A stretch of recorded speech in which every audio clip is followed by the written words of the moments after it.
Hello, friends, and welcome to the Exams Made Simple. We are back again with the Hindu Complete Newspaper Analysis for 13th of January 2023. 13 जनवरी 2023 का the Hindu newspaper analysis देखेंगे। Start करने से पहले आप लोगों से request रहेगी कि please do like it and do share it among your friends. आप अपने दोस्तों से ज़रूर शेयर करिएगा and do like the videos. Start करते हैं सबसे पहले आज के क्वेश्चंस के साथ, जो कि प्रीलिम्स के लिए आपके लिए इंपॉर्टेंट है। पहला सवाल है, consider the following statements. Statement 1 है these regarding VSHORAD missile system. मैंने आपको बताया था VSHORAD मिसाइल सिस्टम के बारे में।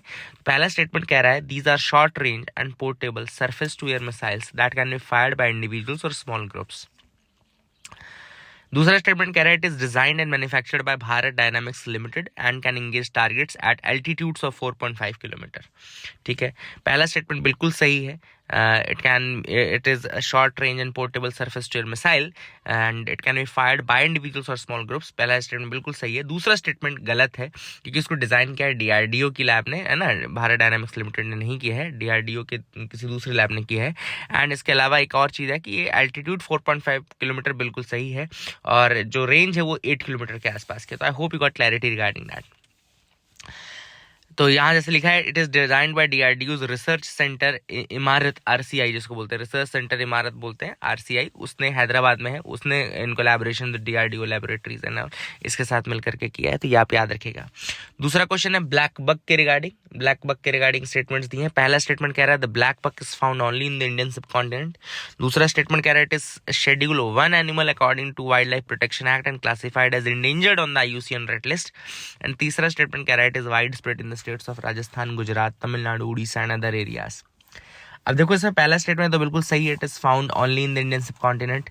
Second statement it is a schedule 1 animal according to the wild life protection act and endangered in IUCN। ये गलत है क्योंकि ये शेड्यूल 1 का तो जरूर है लेकिन इंडेंजर्ड नहीं है, बल्कि ये आपका लीस्ट कंसर्न में आता है। तो ये आप याद रखेगा, these are the things which are important.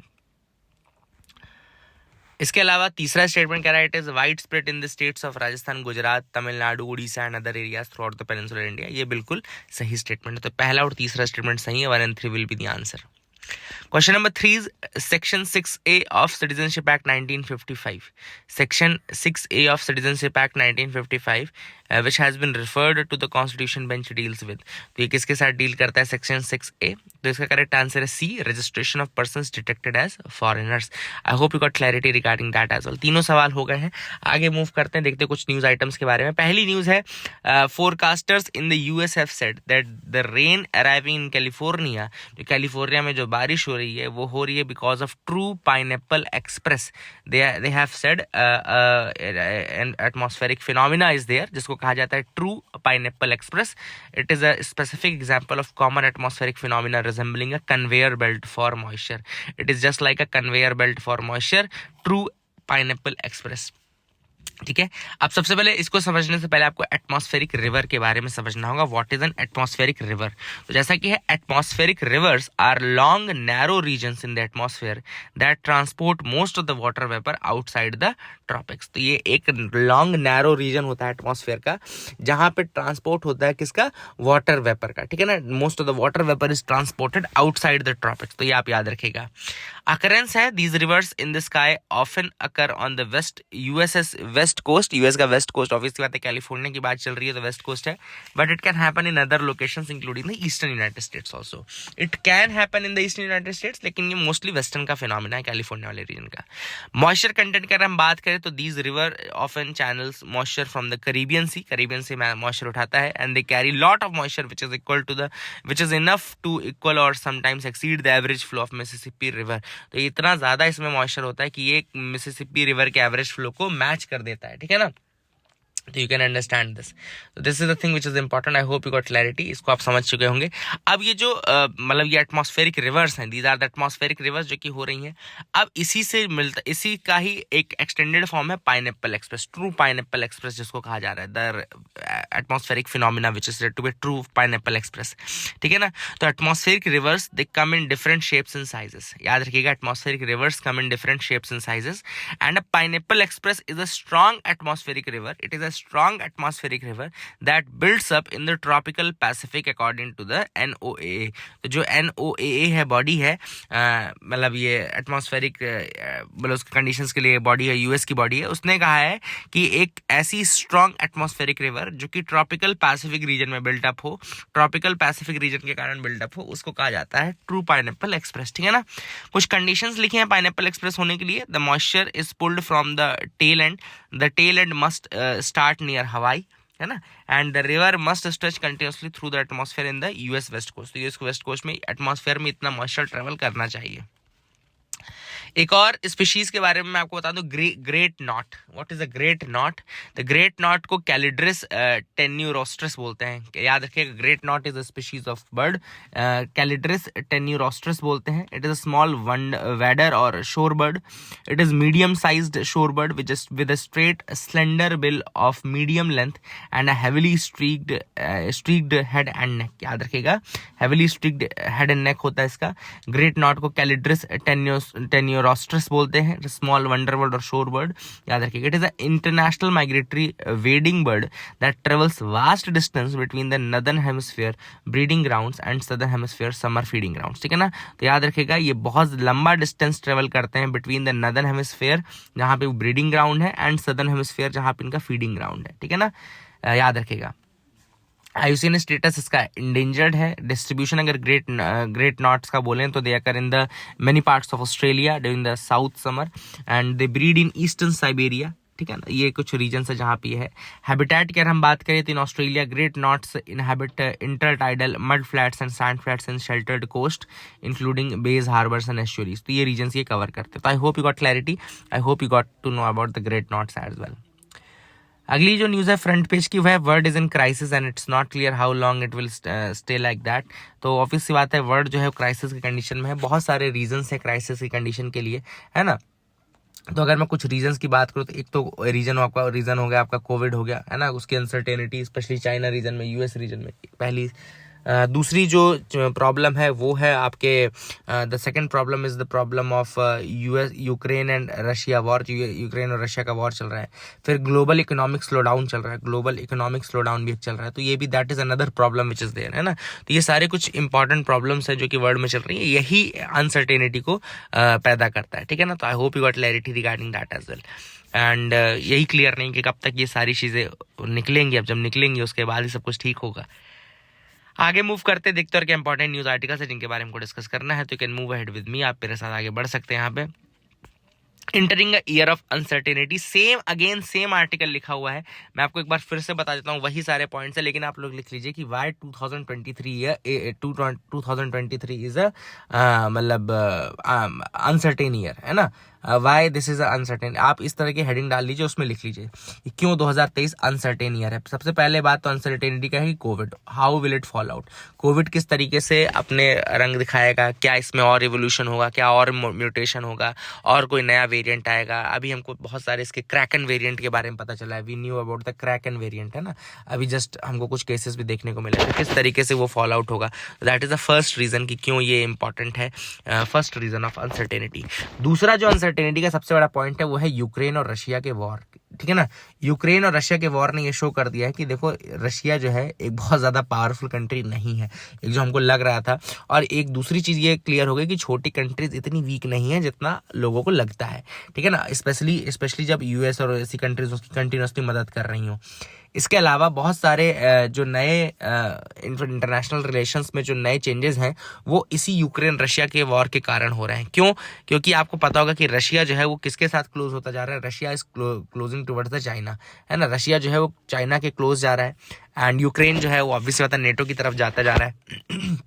इसके बाद हमने देखा था कि स्वीडन और फिनलैंड तक भी नेटो की तरफ मूव कर रहे थे। तो all these things were happening because of the war.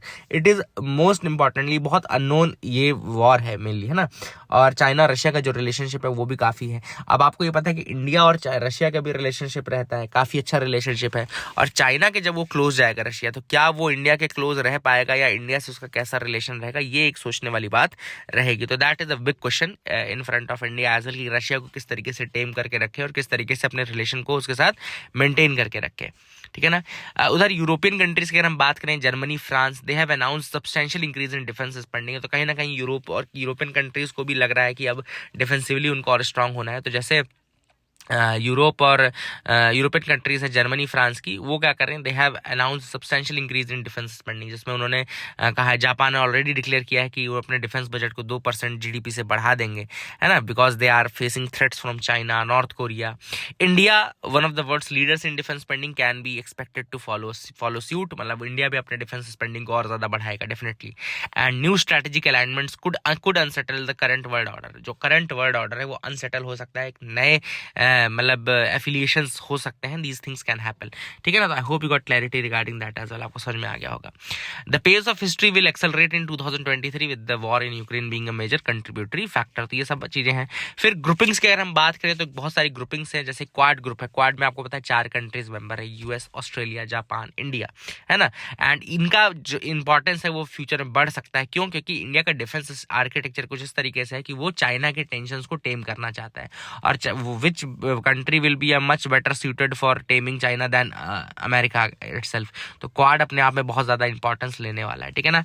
Plus अभी बहुत सारी नई कंट्रीज हैं जिनके साथ हमने मोबिलिटी एग्रीमेंट किया है। फॉर एग्जांपल हमने ब्रिटेन के साथ भी अभी हमने यूके के साथ किया है ना। इसके अलावा हमने दूसरी कंट्रीज के साथ, स्कैंडिनेवियन कंट्रीज के साथ करना शुरू किया। तो बहुत सारे अच्छे वो करते जा रहे हैं। एंड इंटरनेशनल ऑर्डर ऐसा है कि हम उसमें ग्रो तो कर सकते हैं, लेकिन हमको चाइना के जो वो है उसको रोकना पड़ेगा, पाकिस्तान की थ्रेट को रोकना पड़ेगा, है ना। तो all these things will be there. And आपको अपने इंटरनल जो है, फॉर एग्जाम्पल जो आपका नॉर्थ ईस्ट रीजन है, आपका जो जम्मू कश्मीर रीजन है, वहाँ पे हमको बहुत सारी ऑब्वियस सी बात है, हमको इंटरनल डिस्टर्बेंसेस को बिल्कुल को रोक करके रखना पड़ेगा और उसको टेम करना पड़ेगा। तो all these things are there. Governor and chief minister at loggerheads. तो अभी रिसेंटली आपको तमिलनाडु का केस पता होगा। तमिलनाडु की हिस्ट्री का पहला केस था जब गवर्नर ने अपना स्पीच पूरा नहीं किया और आधे में चले गए, है ना। उसमें आर्टिकल 154 इस आर्टिकल में लिखा गया है, article 154 of the constitution says that the executive power of the state shall be vested in the governor and shall be exercised by him either directly or through officers subordinate to him in accordance with the constitution. दूसरा है article 163 states that governor shall exercise his functions with the aid and advice of the council of minister except for functions which require his discretion, ठीक है ना। ये दोनों article लिख लेना। Article 163 का सबसेक्शन 2 कहता है, if question arises whether any matter is or is not a matter as respect which the governor is by or under his constitution required to act in his description, the decision of the governor in his description shall be final. मतलब कि governor का description क्या है, ये खुद governor का description है। तो याद रखिएगा, ये भी एक इंपॉर्टेंट चीज है, बहुत बड़ी पावर है गवर्नर के पास। The 42nd constitutional amendment act 1976, it has made ministerial advice binding on the president but no such provision has been made for the governor। 42nd constitutional amendment act 1976 का था, उसने मिनिस्टीरियल एडवाइस को binding किया है president पे, but governor के लिए ऐसा नहीं लिखा गया। लेकिन सुप्रीम कोर्ट ने बहुत सारे लैंडमार्क जजमेंट्स हैं जिसमें लिमिट्स डिफाइन की है गवर्नर के डिस्क्रिशनरी पावर की। नबाम रेबिया जजमेंट है 2016 का, जिसमें चीफ जस्टिस इंडिया के जस्टिस कहर थे, उन्होंने कहा था Article 163 of the Constitution does not give governor a general discretionary power to act against or without the advice of Council of Minister। मतलब कि गवर्नर जो है काउंसिल ऑफ मिनिस्टर के एडवाइस के अगेंस्ट या उसके विपरीत काम नहीं कर सकता है। ये नबाम रेबिया का जजमेंट क्लियर होना चाहिए, ठीक है ना। इसके अलावा Shamsher Singh and versus state of Punjab का जो केस है 1974 का, उसमें 7 जज कॉन्स्टिट्यूशन बेंच थी सुप्रीम कोर्ट की, उसने कहा था president and governor shall exercise their formal powers in accordance with the advice of their ministers rather than in some exceptional situation। exceptional situations को छोड़ करके उनको aid and advice में ही काम करना चाहिए। तो this is very clear by the Supreme Court judgments and all। Gas tragedy, Supreme Court reserves verdict on curative plea. तो क्या होता है क्यूरेटिव प्ली, क्या होता है मैं आपको बता देता हूँ। देखो क्या होता है, एक बार आपका केस गया उसके बाद जजमेंट होता है, यहाँ पे जजमेंट हुआ। अब अगर आप जजमेंट के अगेंस्ट अपील करते हैं तो वो कहलाता है आपका रिव्यू पिटीशन कहलाता है, मतलब अपने जजमेंट को रिव्यू कर लें। पर मान लो रिव्यू पिटीशन भी मतलब हट जाए, मतलब उसमें जजमेंट हो और उसके अगेंस्ट आपको अपील करनी हो, तो फिर आप जो पिटीशन करते हैं उसको हम क्या बोलते हैं, क्यूरेटिव पिटीशन। तो क्यूरेटिव पिटीशन एक तरीके से लास्ट वो होता है, मतलब आपके पास रिजॉर्ट होता है, इसके बाद आप कोई उस केस के अगेंस्ट नहीं कर सकते। सकते हैं, ठीक है ना। तो याद रखिएगा 1989 में पता होना चाहिए आपको कि जो यूनियन कार्बाइड प्लांट था, पेस्टिसाइड प्लांट था, उसके साथ 1989 में सेटलमेंट हुआ था, ठीक है ना। तो 1989 के सेटलमेंट के बाद लोग उसके जजमेंट से जो खुश नहीं थे, उन्होंने अभी कहा है कि केवल 715 करोड़ रुपए ही सेटलमेंट में मिले हैं और ज्यादा रुपए मिलने चाहिए थे। Under constitutional law declared by the supreme court is binding on all. तो अब वही वाली बात चल रही है। अभी आजकल ये आपने बहुत देखा होगा कि सुप्रीम कोर्ट और लेजिस्लेचर की काफ़ी तनातनी चल रही है। स्पेशली जो जगदीप धनखड़ जी हैं हमारे वाइस प्रेसिडेंट, उन्होंने भी काफ़ी कई बार ये चीज़ हाईलाइट की है। और ये चीज़ ऑलरेडी केशवानंद भारती के जजमेंट में जब बेसिक स्ट्रक्चर आया था, तो बेसिक स्ट्रक्चर जब बनाया गया था उसमें ऑलरेडी कहा गया था कि सुप्रीम कोर्ट जो है केस बाय केस बेसिस पर डिटरमाइन करेगी क्या चीज़ बेसिक स्ट्रक्चर का हिस्सा है, क्या चीज़ नहीं है। And everything is part of the judicial review. Judicial review किया जा सकता है सुप्रीम कोर्ट के द्वारा किसी भी चीज में, एक्सेप्ट फॉर सम केसेस जहां पे कॉन्स्टिट्यूशन ने बोला है कि यहाँ पे नहीं होगा, ठीक है ना। तो all these things are there. I hope you got clarity regarding that. आगे मूव करते हैं, देखते हैं और क्या इंपॉर्टेंट न्यूज आर्टिकल्स है।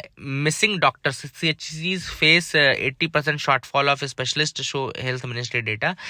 तो यहाँ पे बात चल रही है India is reeling under acute shortage of specialist doctor. तो ये लिख लेना, इशू है, एक बहुत बड़ा इशू है कि इंडिया के पास स्पेशलिस्ट डॉक्टर्स की बहुत बड़ी कमी है, ठीक है ना। इंडिया के पास स्पेशलिस्ट डॉक्टर्स की बहुत ज्यादा कमी है।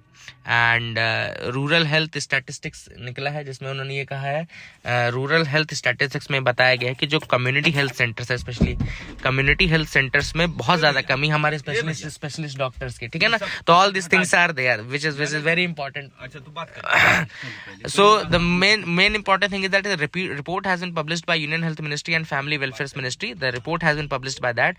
एंड इसके अलावा ये इंपॉर्टेंट चीज है कि इसमें बताया गया है कि जो कमी है वो बहुत ज्यादा है, ठीक है ना। तो there is a lot of shortage of the doctors in that case, and the report also points out that there is a shortfall of specialist doctor including the surgeons and all, है ना। And surgeons की, physicians की, gynaecologist की, paediatricians की, all there is a shortage of that. Obvious बात है community health centre, primary health centre कैसे चलेंगे जब इतनी कमी रहेगी, तो कैसे चलेंगे, है ना। तो all this things will be there. यहाँ पे आप गैप देख सकते हैं कि ओवरऑल 67.8% सैंक्शनड पोस्ट्स हैं स्पेशलिस्ट की at community health care centres in India which are vacant. अब आप देख सकते हैं रूरल हेल्थ स्टैटिस्टिक्स हैं 2021-22 से जिसने ये चीज़ बताई है, ठीक है ना। And it also so that vacancies of specialist in community health centre. तो ये पूरा जो है आपको वैकेंसीज को डिटरमाइन कर रहा है, जो ये आप देख सकते हैं 2021 का डेटा और 2022 का डेटा। तो वैकेंसीज अभी भी बहुत ज़्यादा है, बहुत ज़्यादा परसेंटेज है वैकेंसी का, चाहे सर्जन्स हो, चाहे ओबेडिएट्रिक्स है, गायनोकोलॉजी है, चाहे फिजिशियंस हो, पीडियाट्रिशियंस हो, बहुत ज्यादा वैकेंसीज हैं। तो ऑब्वियसली बात है हेल्थ स्ट्रक्चर ऑब्वियसली बात है कम रहेगा। India intensified crackdown on activist media in 2022। अब ह्यूमन राइट्स वॉच रिपोर्ट आई अभी, world report 2023 of human rights watch, है ना। World report 2023 of human rights watch जो है उसका ये कहना है कि जो इंडिया है उसने क्रैकडाउन जो है उसको काफी स्ट्रॉन्ग कर दिया है on crackdown on your the media and the activist, ठीक है ना। मीडिया और एक्टिविस्ट के ऊपर क्रैकडाउन काफी ज्यादा स्ट्रॉन्ग कर दिया है आपके बीजेपी गवर्नमेंट ने। तो this is what has been said, है ना। बहुत जरूरी नहीं कि सही नहीं, ह्यूमन राइट्स वॉच ने अपने जो रिपोर्ट दी है 2023 की उसमें ऐसा बोला है। तो ह्यूमन राइट्स वॉच के बारे में आप थोड़ा सा मुझे कमेंट सेक्शन में अगर बता सकें तो that will be very good. आपके लिए भी अच्छा होगा, मेरे लिए भी अच्छा होगा। तो do that thing in the comment section. That is it for the day. Keep loving us, keep sharing us. Thank you, have a nice day.